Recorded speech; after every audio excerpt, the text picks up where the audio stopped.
All right. Yaakov. Yeah, Yaakov Weissman was your year? David Weissman was son of bed. The Weissman's different. Yaakov Weissman's from LA. No. All right. Hakitrachi, he says, we're in Sharat Tshuva, Perik Yud. Coming to the end. Yeah, just said, so Rabbi Isai, you've been learning, you have to do tshuva, you know how to do tshuva, and now you gotta do tshuva. You can't just do it, you gotta do. Don't be lazy. You'll be lazy, you're not gonna get there. You gotta go after the tetzos, ha'atzlos, einal charata. The result of being lazy, like me not going to the bar mitzvah tonight. Oh, yeah? I forgot about it until after Ma'ariv, and then I'm home. It's just charata. That's all I have. I feel bad. He's a guy who would appreciate it if I came. I don't see myself going at a quarter to 10:10. So, okay. That's the way it is about everything, We push something off. Because we're lazy, we don't do it. And then we feel bad afterwards. How about that? Whatever things we wanted to do, should have done, we know we should do it. Wow. My brother, he says, Achi, wake up from the slumber of your tipshus, of you being a tipesh. And have mercy on yourself.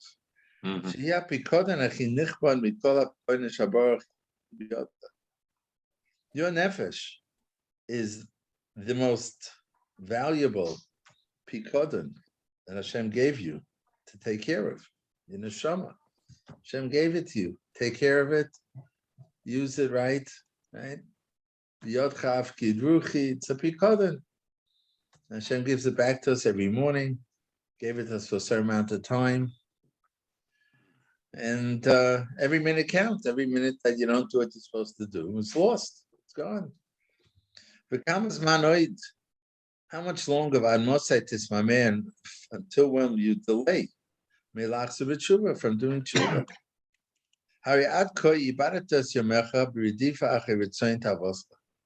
says, until now, you've thrown out your time, your life, being busy chasing after your taivas. This is just association. I just read a story about Rav Shalom Shvadron. When he was a bachi, he was in bed, and it seems like he was a smoker. And he woke up at night, and he had an urge for a cigarette. He writes, it's addictive, and again, and so he's laying in bed there, and he's faced with two types of typhus. One is atzlus. So it's cold. It wasn't like today where you had heating in the winter, and so it's cold. And that means getting out of bed in the middle of the night. So he was faced with atzlus, laziness. Okay. And the other thing he was faced was taiva, his desire for a cigarette. So he writes, he overcame his atzlus. He had a battle between these two desires, right? His laziness on not to get out of bed, on the other to get he overcame the atzlus. He went over to the shelf. He got a cigarette. He got the match. He walked over to the table. He put it down, and he went into his bed. He said he overcame both of them. Instead of if he either, okay, I'm going to give in, overcome my atzlus and get the taiva or get the tai, right? He used it as both of them as a step in breaking his midas. So he got out of it to break the atzlus, but then he did not smoke. He got the cigarette and then didn't smoke it to break his taiva for that pleasure. In any case, that's because he said over, how long are you going to spend your life chasing after your taivas? Like a bad servant, a bad slave that runs away from his master wants to do his own thing. He's tired of serving master. He says the time's come for you to come back. And spend the rest of your time, whatever you have, in serving HaKadosh Baruch Hu. You know, the life is short. At whatever age you're at, you know, maybe when you're a teenager, you think you got a long time ahead of you, but I can't believe where I'm at. You know, like when I was at 20, my age right now, I thought that that's decrepit. You know, at the very best, it's like these old guys. You know, and when you're at this age, you don't feel that way. You still feel. I don't know, maybe some people do, but you have to know time's flying. Time's quick. You don't have so much time. 70 years, 80 years, 90 years. It's not a long time. It goes very quickly. And what's left is shorter than what you had, right? You had 70 years, now you have 50, you have 40, you have 10. As Chasal say in Pirkei Avos, it's a short day, the day of your life. You got to accomplish a lot. There's so much to do. He's wrapping up the Shar HaTshuva. That's basically what he's doing. He's wrapping it up. He says, my brother, Achi, you have a precious neshama. And through it, until now, you've used it to give honor. This world, you consider Olam Haza as an important thing, which is really Bozu and Oiver, it's passing, it's transient. It's here one day, gone the next day, and you left behind. You forgot your future, the end. That's eternal, right? The next world, this world is just a prosder, really. It's just a hallway to next world, just the way to get there. You know, we work, not we, but out there in society, they work so they can retire and then they can enjoy life. So this is here we're working, but in this world, when you finally get to retirement, it's like where was I? I was in a car with someone, I don't know, recently. You know, somebody referred to Florida. It's just a place that you just go there to sit in the sun and wait until you die. You know, yeah. I knew someone like that, unfortunately. Yeah, you retire. Now, you think that then you're going to be able, at that point, you're 65, you don't have the strength you had when you were 20, 25. You don't have and now what do you have in life? Right. You don't have, your life was built around your work. And there's very few people. It's an exceptional individual.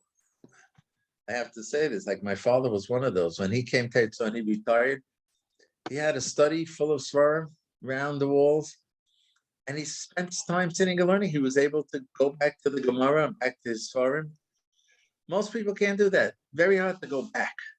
Sure. You know, very hard. And so they're left with big holes in their life, and they try to fill it with, what can they fill it already with? And you know, a lot of them moved out to Florida because the weather's nicer there, you know. And what do? You play, I don't know, what those card games, basically. You sit in the sun. In any case, that's what he's saying. And you have an neshama yakara, and until now you've been using your life. Olam Haza. And Olam Haza really doesn't have a value for itself. Its value, its true value is if you use it for the next world, for getting to where you want to go. You use it as a step stool. But if you use Olam Haza for itself, what really is it?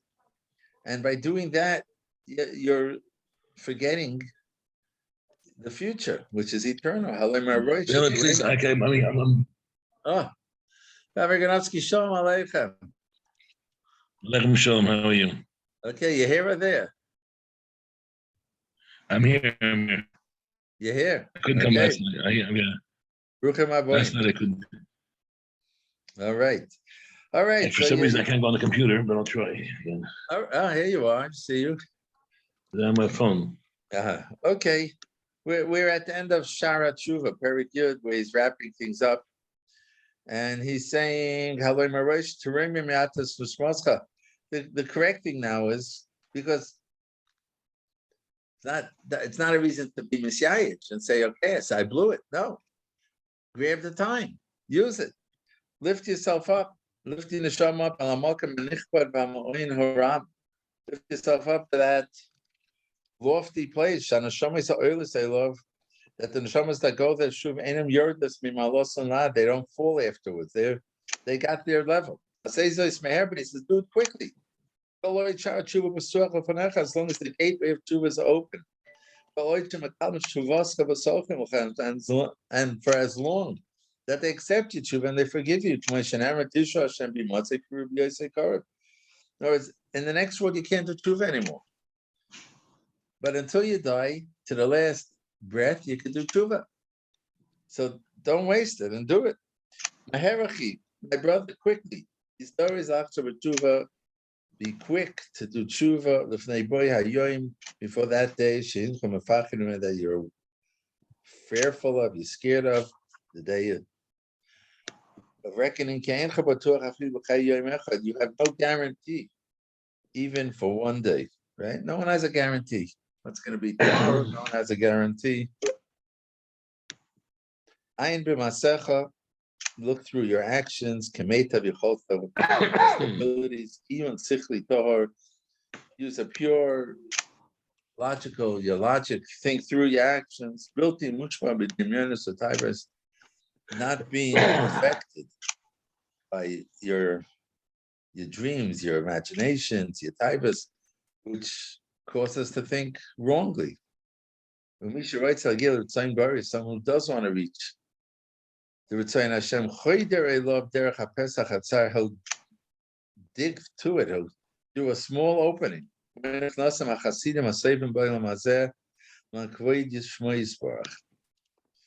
That not sure refers to here with the Hasidim who have difficulties, they suffer in this world for Hashem's coverage. Not sure what that is. We all hope to get to the good, or eternal good.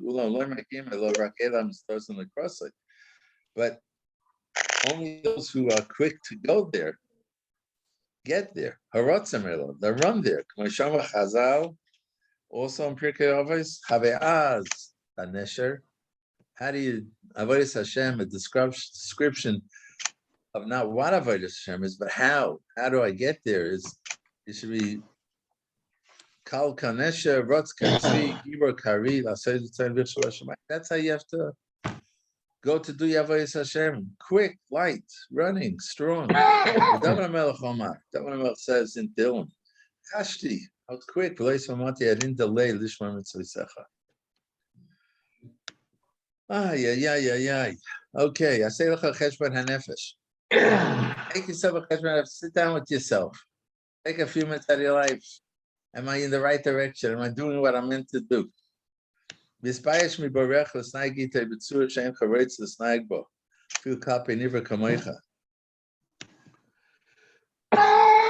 be embarrassed of the way you're acting, that you're acting in a way that you wouldn't want to act even towards another person.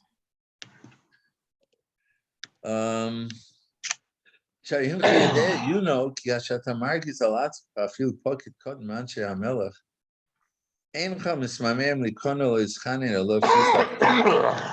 we don't have this, well, let's say use a parallel, you know, if you work for a company and there's some guy on top of you, he's not the boss, some guy on top of you, if you see you made him upset, you see that he's upset at you, you're going to do what you can, right, to get that forgiveness, because you know that he can mess you up big time. A few pockets, certain manche hamelech, if you would make upset even a small person from the king's court. You don't delay from humbling yourself. Okay, who gave us the music? Elov, and begging him that he should forgive you. And he should promise you not to punish you. Even though he technically really can't even punish you unless he gets permission from his boss, but still you're afraid he might go there. Certainly, if you know that the Tsar, the ruler, he's angry at you. Certainly so. If it's the king who's upset at you. Certainly you don't sit around. You go quick, you do what you could. The to get forgiveness. And you're quick to do tshuva and ask him forgiveness. To peace him. Out of the fear, he may punish you right here on the spot. And you do that even though you know you have an amuna that he can't really do anything to you that Kadosh Baruch Hu didn't decree. Only Shlomo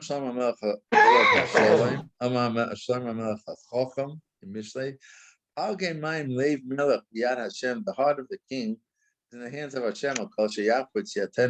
Whatever Hashem wants, the king's going to do.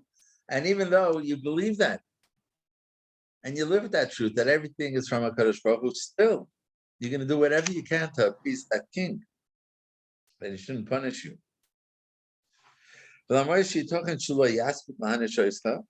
even though it is possible that he won't get around to punishing you, he doesn't have a guarantee that he's around for a long time. And in his rule, kingdom may just fall apart. And his thoughts, he's not focused only on you, but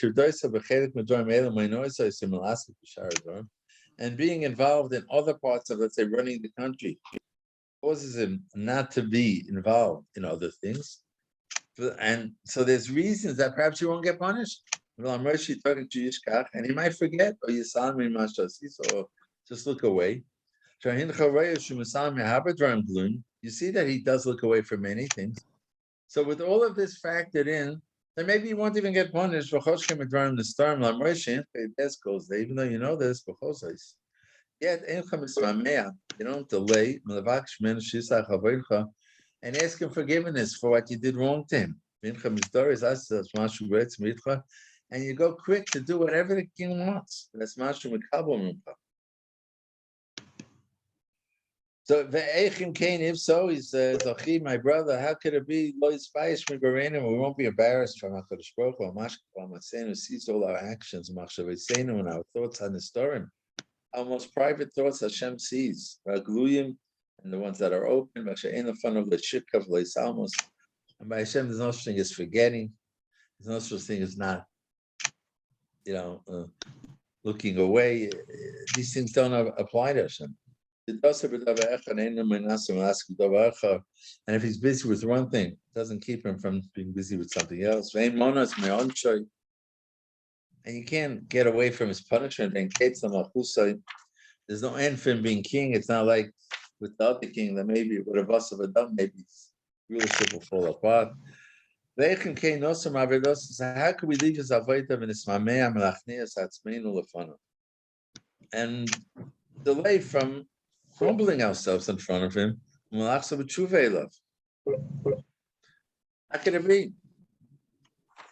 Says there's another reason why we should be doing tshuva. We don't know when our end is going to be. We don't know how long a life was given to us. He says,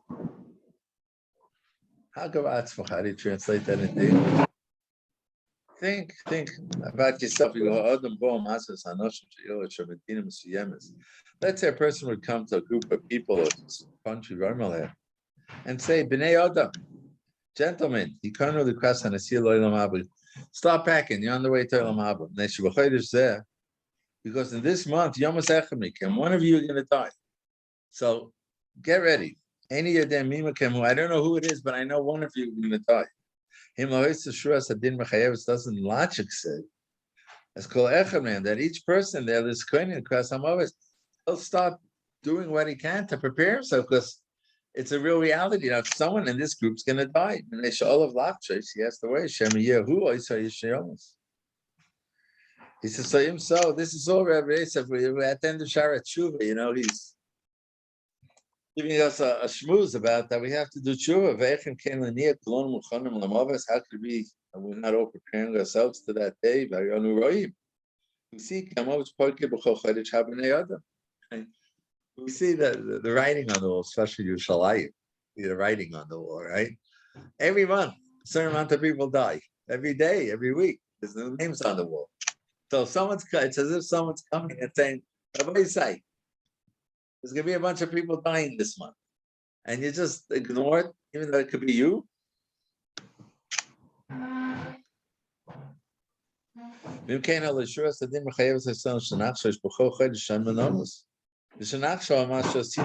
give thought to what have we done until now. Well, I'd say and what we have to prepare for our time after our death. On the place where our neshama is meant to be. The focus at least one day. Also, Halavavos, name Yisoscha, die, do tshuva one day before you die. Famous Gemara. I don't know when you're going to die, so certainly do tshuva every day, maybe tomorrow. At all times, your clothing should be white, meaning they should be pure, tshuva.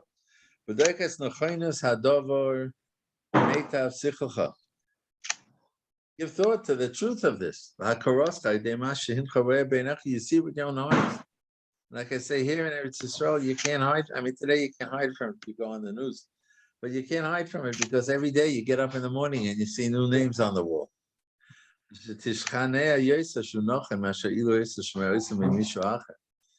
And be convinced that it's so true, even greater than if someone came and told it to you. Like it's incredible that those signs really should be a Mussar lesson. They should be a Mussar lesson. When you read them, you shouldn't be thinking about the person. You should say, wow, who knows? There's room there for another name. Oh, yeah. Val Titchel, it's the one more paragraph.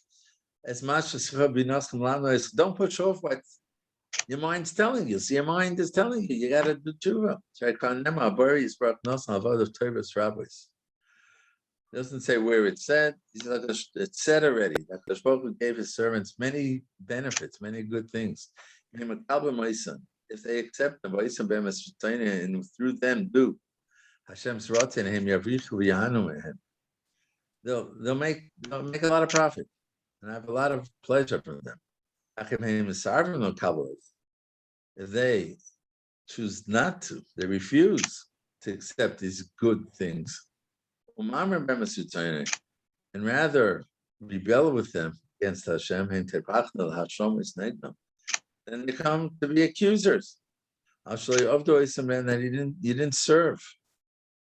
You didn't serve Hashem with them. All the things Hashem gave us, our body, Shara Bechina, we learned so much how great the gifts are. And I didn't use them for what I'm supposed to use them. When Hashem punishes you for that, those gifts will be coming against you. Hashem gave you wisdom and tuna and das, which make you better than the other. Be careful that they don't come as an accusation against you. Okay. We'll stop here, and it's Hashem. What's tomorrow? We'll learn again. We'll finish. We have to decide if we're going to do Shach Heshbon Nefesh. I'm pretty sure we did it. Rebbeisa, for you with us, did we do Shach Heshbon Nefesh? No, I don't think I was with you. No, We started that, right? We started, I think, with Shach Heshbon Nefesh. Shaz, do you do it again? Certainly can't hurt, right? Certainly can't hurt. Okay. Everyone have a good night. Yes, you correct, everybody. See ya. I don't know who shuts off the recording, but hope what's his name does. Kol Tuf.